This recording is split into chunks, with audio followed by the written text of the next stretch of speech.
The heading is Introduction to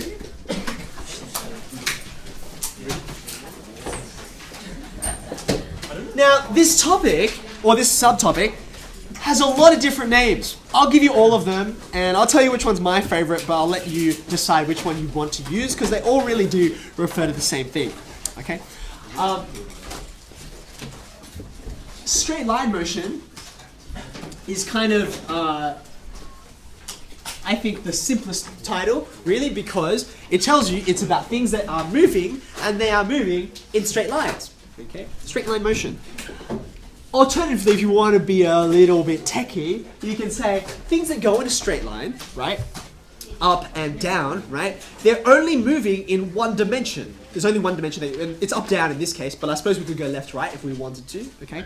So therefore, being that a straight line is just represents one dimension, sometimes this is called one-dimensional motion.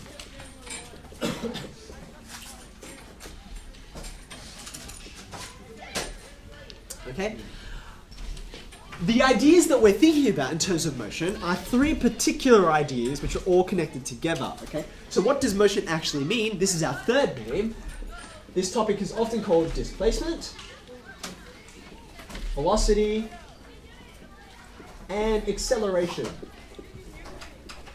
We'll come back to each of those terms shortly because they're very important to understand.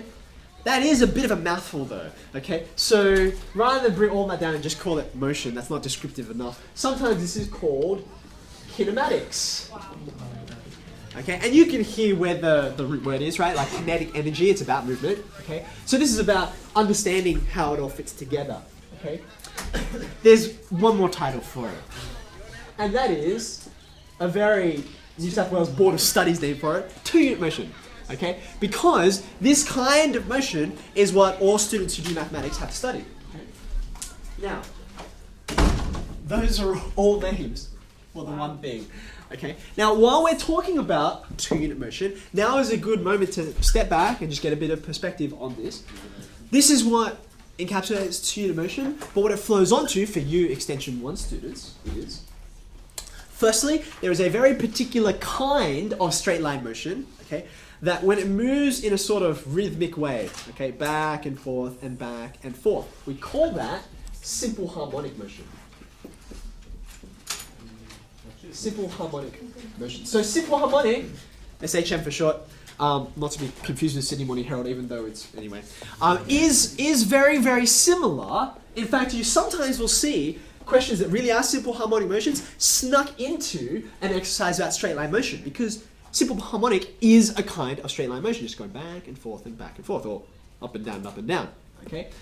That's the first kind of three-unit motion. The next kind is what we call projectile motion. Now, what this adds is it does add a second dimension, okay? So whereas, I mean, strictly speaking, this, me going up and down, this is a projectile. It's being projected upwards, right, and then coming back down. But projectile motion says, well, okay, what if you go and add in not just up and down, but left to right? Okay, so that kind of, the equations that govern that are actually quite different. So that's why these two are Extension 1 topics. Okay, now, just for the sake of curiosity more than anything else, this then feeds into the Extension 2 motion topics, which are so fancy that they get their own name. Mechanics. Mechanics is kind of a code name for four-unit motion, if you like, and it's got all kinds of just like Extension 1 has sort of subsets of motion in it. Mechanics talks about resisted motion, which is about when something's moving and something's pushing against it. It talks about things that move around in circles, right? So things like something moving like this, okay? This is called the conical pendulum because it's a pendulum type thing, and the shape that it's tracing out is a cone. Okay. Then you have a look at like circular bank tracks and other things like that. Things that spin, circular motion, centripetal force, and all that kind of thing. Okay. So that's what comes under this heading. This is where we are now.